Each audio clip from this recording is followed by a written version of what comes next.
Is it just me, or did August go by extremely quickly? It's almost as if 2020 itself is fed up with 2020 and just wants to get this over with as soon as possible.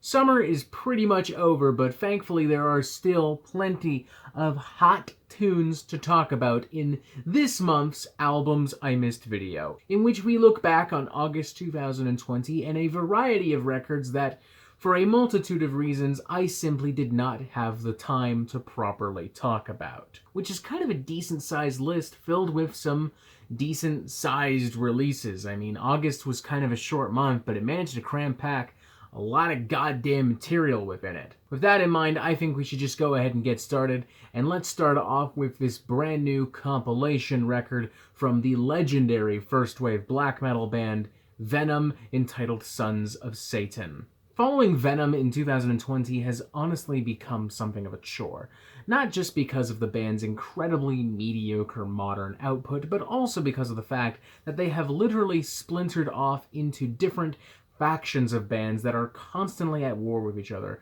constantly creating drama and nonsense and unnecessary buffoonery. For these reasons, I came to immediately appreciate Sons of Satan, as its prime directive is quite simply to take us back to a time when Venom were just a bunch of nasty, pissed off, alcoholic little street punks, delivering a slew of long-lost demos and live tracks and previously unreleased numbers, with ferocity, with youth, with vigor, and with genuine immaturity, but in the best way possible. I will say that anyone looking for a particularly polished experience is going to be immediately turned off by the first few cuts of this compilation record, which from a purely sonic perspective probably stands out as literally some of the worst produced heavy metal, speed metal, first wave black metal that you may ever come across. Like, honestly, this stuff alone makes Pissgrave look like arch enemy. But at the same time, the people that really know and really love Venom either won't mind or won't care, especially considering the majority of the album is still entertaining enough. It's not going to win any awards anytime soon, and truthfully, it's not something I would recommend to anyone who isn't already a die-hard Venom fan. But for those die-hard Venom fans, I think you're going to have a lot of fun with this. Next up, Generation Antichrist from Overkill, the band's first studio album in 7 years. There's a lot to be worried about with this record right off the bat.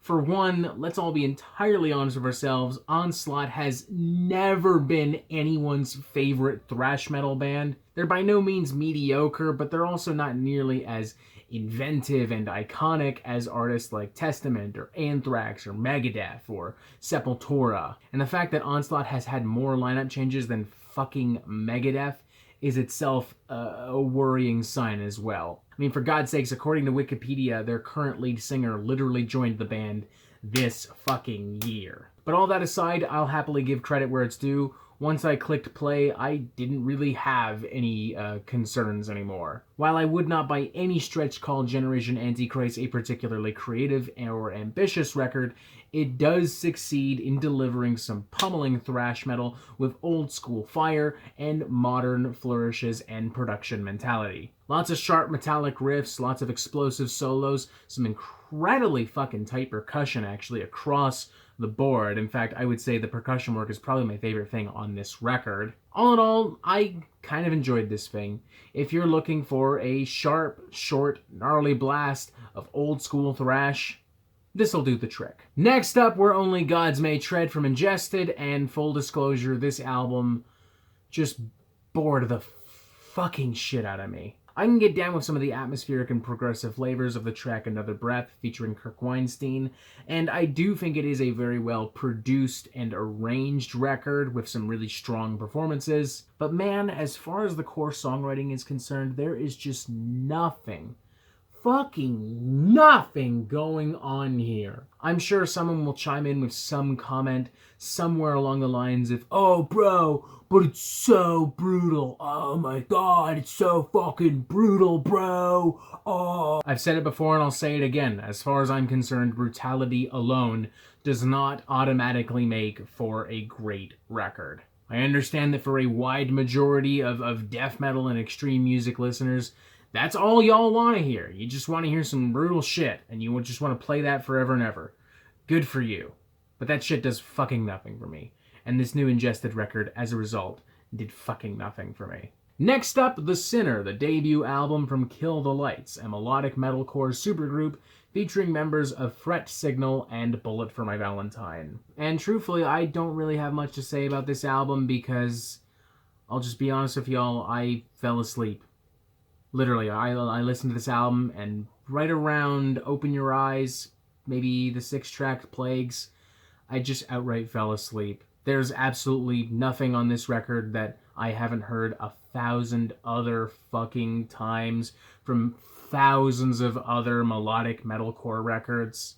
If you are pining for the glory days of Warped Tour and Hot Topic and old school Bullet for My Valentine, I guess this'll do the trick for you, but as far as I'm concerned, this is probably one of the most empty and unintuitive records released in 2020. Like, there's just nothing going on whatso fucking ever. Like, at least that Ingested record was, like, mixed well and had some, like, cool progressive flavors in the track Another Breath. This has nothing. Like, fucking nothing at all. Next up, Politics vs. the Erection, another album from another supergroup, this time a grindcore supergroup featuring members of Brutal Truth, Corrupt Moral Altar, and the one and only Shane Embury of Napalm Death fame. I gotta say right off the bat, I think that this album is actually maybe Venomous Concept's best album to date. It is a lot sharper than their previous album. It's a lot more memorable. It's a lot more frantic and crazed and chaotic. It's got a very subtle flair for satire and a tongue-in-cheek attitude on par with that of classic SOD that I personally kind of appreciate. I particularly like how blatantly politically provocative it is. If you're the type of metalhead that's like, I don't want politics in my metal, then I'm certain this would infuriate you. But not me, actually. I actually really enjoyed this. It's actually probably one of the better grindcore records I've heard in 2020. Truthfully, I wanted to do a review of this, but I've already attached myself to so many other different projects in September that I just didn't have the time. I decided that I just needed to move the fuck on. Had I gone ahead with it, though, I might have given this record a 3.5 out of 5. Yeah, let's go with that. Check it out if you're looking for some fucking angry, edgy grindcore. Next up is Raising the Doomsday Cult from Good Tiger, and full disclosure, I'm not sure this counts as metal. I mean, it kind of feels like it's existing between the realms of alternative metal and straight up alternative rock. So, I might be cheating here. You know what? We can argue whatever subgenre it fits into later.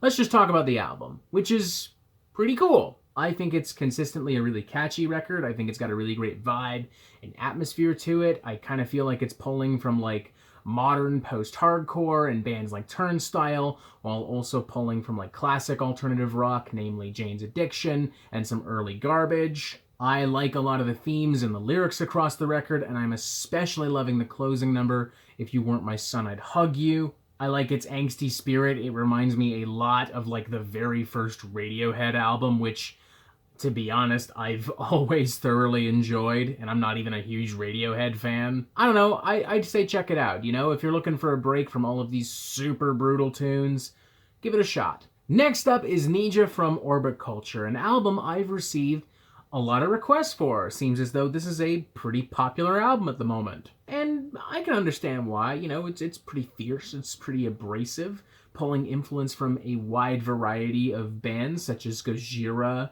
Devil Driver, As I Lay Dying, even some later White Zombie stuff, like alternative metal, groove metal, melodic death metal, a little bit of deathcore, all thrown into a fucking blender. I can get down with that in theory, but Where this album loses me in execution is in its terrible fucking sound mix. So much of this album is so overbearingly loud, so caked in static and unnecessary compression. It's almost as if the band's entire mentality was, hey, if we literally turn the sound up to 11, people will like us even more. But for me, it just makes it really difficult to appreciate a lot of the actual music, particularly in the album's most extreme and explosive moments. I don't know, man. I'd be down to hear more from Orbiculture in the future, or even hypothetically like a different master of this record, one with a lot less compression, but for now, I'm gonna have to pass. Next up, Yokai from Within Destruction, yet another album that a lot of people are talking about, but maybe not for the best of reasons. Let's talk about the good first, because I do think that there is actually a lot of good here. For one, I think Within Destruction have a pretty unique sound, to be honest. I mean, they're borrowing influences from slam, brutal death metal, deathcore, electronicore, straight up EDM, trip hop, and like traditional Japanese music and anime.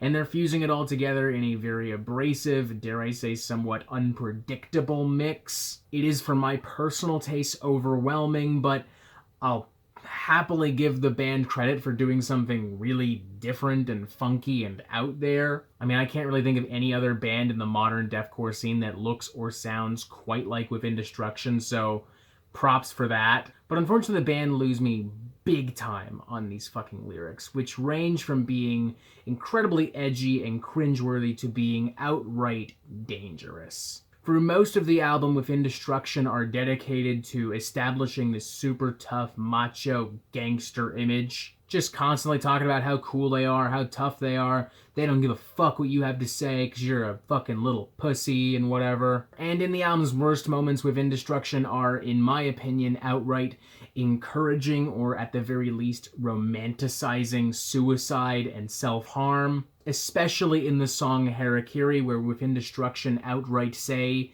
that if you don't commit suicide, you're a fucking coward, you're a fucking sheep. I'm willing to bet they only wrote this because they want to get a rise out of people, but honestly, intention doesn't fucking matter. Because honestly, if the wrong fucking person heard this, I am willing to bet the consequences would be absolutely devastating. And don't you dare tell me I'm overreacting, because there have been several instances in the past of teenagers literally killing themselves or hurting other people after having listened to heavy metal. I mean, for God's sakes, Marilyn Manson is still blamed for the Columbine shooting over 20 years after it happened. Ultimately, while I appreciate what the band is doing musically, they clearly have a long way to go regarding their lyrics, regarding the concept, and regarding how they present themselves. Next up, the debut album from a band called Year of the Knife, entitled Internal Incarceration. I'm really fucking digging this. Just some super nasty, super simple, super fucking abrasive, blistering, no bullshit, metallic, extreme hardcore. With ferocious, almost Thomas Lindbergh style vocals, a lot of very provocative themes and lyrics, some fantastic guitar work, with a lot of snarling noise and fucking pure punk rock hardcore underground fury. This thing is just so fucking heavy and so fucking raucous and so fucking wild and so unpredictable. Like this thing was like a super exciting fucking roller coaster from start to finish, and I was just ready to jump back onto this roller coaster the minute it was done. I will concede that the album is maybe a little bit repetitive in some of its final tracks, and maybe does lose just a little bit of steam as a result, but all things considered, an incredibly promising and entertaining debut record from Year of the Knife. I am super pumped to see where this band continues to go in the future. Next up, Neuropunk Boostergang from Expander, an album that I think I was destined to enjoy because it packs so much stuff that I so consistently love in my heavy metal. It's very weird, it's very angular, a lot of dystopian and sci-fi themes. It reminds me a lot of vintage Voivod, especially one of my all-time favorite bands. It's very immediate, very bloodthirsty. I was headbanging pretty hard to a number of sections across this record. I also really like how Expander, as the album goes on, continues to implement more and more subtle industrial metal influence directly into the sound, making it feel all the more mechanical and synthetic without robbing it of its power and its authenticity. I have a feeling this would probably alienate and confuse a more casual thrash metal listener, particularly if you just finished listening to the aforementioned Onslaught record, but I'm personally enjoying the shit out of this, and to be honest, this is another record that I actually really would have liked to talk about in a full album review. If you're looking for something a little crazier, a little bit more unique within underground thrash, I think this is where you need to go. Next up, Holocene Extinction from Terminal Nation, an album that tries to blend a more brutish, primitive, almost caveman kind of thrash metal sound with sludge metal, with a hardcore spirit, and with some very harsh and extreme lyrics and themes. It does work initially. I'm even reminded of a very stripped down High on Fire in some of its most crushing moments. But as it goes on, I do think it starts to lose a little bit of its luster, a little bit of its flavor, and within its final moments, it just ends up feeling kind of one note, one-dimensional. Now that's not to say it isn't still entertaining in its final moments, it's just not quite as consistent as some other thrash records we've talked about in this video, namely the aforementioned Expander. If you are looking for something a little bit more boneheaded and gritty in your thrash metal, this'll do the trick, but I wouldn't rush out to listen to it, like, immediately. I would definitely probably recommend Expander and Onslaught over this, frankly. And finally, let's start off with the self-titled album from Pillars of a Twisted City, which I found to be honestly kind of hilarious, and not in a good way. I give the band credit for trying to fuse, like, vintage gothic rock with, like, first wave black metal and like some dark ambient stuff and like some really early Norwegian black metal. It is inherently a pretty cool fusion, and it does immediately add a lot of smoke and atmosphere to the album. But man, does this thing get really silly and really ridiculous really quickly. A lot of very incomprehensible vocals which almost border on the melodrama and theatricality of King Diamond. A lot of very corny and dated new wave and goth rock beats and percussion. A lot of sporadic, almost random bursts of like straight up black metal caked in static and mud and noise. There are brief moments of focus and, dare I say, competence on the record, but these moments are consistently and quickly overshadowed by so many other moments that are so jarring and confusing and unorthodox and ridiculous. I'll give you props for trying, Pillars. You legitimately tried to do something different, something weird, something crazy, but it just didn't pan out. Not for me, at least. And that's kind of it. My camera's dying, so we're just gonna call it right here. As always, let me know what other records you feel I missed within the last month. Press this button right here if you want updates on the Metal Meltdown fucking immediately. And as always, you have yourself a fantastic fucking day.